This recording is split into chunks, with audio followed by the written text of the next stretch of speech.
7 rockets fired from the Gaza Strip towards Jerusalem, just as Israel was marking the day in which the city was unified in the Six-Day War. It marked the beginning of a new military campaign between Israel and the Palestinian factions in Gaza, headed by Hamas.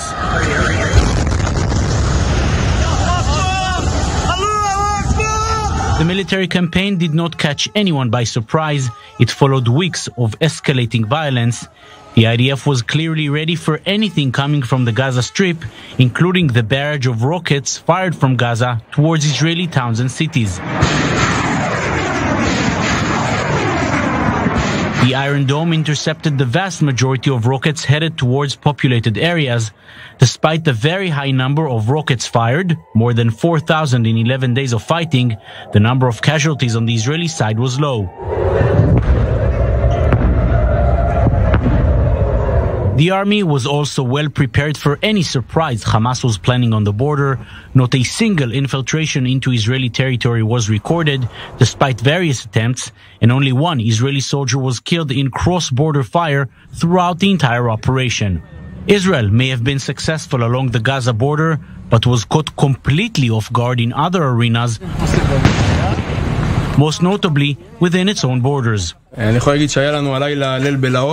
had a nightmare of a night, a real riot by hundreds of Arab youth. They came in masses, torched car after car, trash bins, broke windows. It was very dangerous. The protests in the Arab sector in Israel began even before the operation got underway, but intensified and became much more violent as the fighting in Gaza was raging. The mixed cities, where Jews and Arabs lived together in a fragile coexistence, became violent battlegrounds. Some 100 Arabs came to me and asked if I'm a Jew or an Arab. I told them that I am Arab, but they heard my accent was not Arab and they ran towards my car and started throwing stones. I was lucky there were no cars behind, so I was able to drive away. I drove full gas in reverse. Only after massive mobilization of police forces did the clashes in the mixed cities and along the roads in areas with Arab presence calm down. Hamas proved it has the ability to mobilize parts of the Israeli Arab community in any future conflict, and this was not the only arena that was active outside of the Gaza border. A few rockets fired from Lebanon landed in northern Israel. There were no casualties or damage, but the message was clear. A military campaign with Hamas is no longer based around Gaza.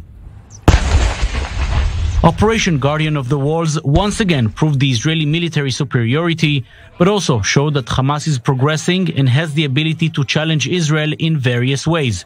The next campaign will eventually come, sooner or later, and all this will once again be put to the test.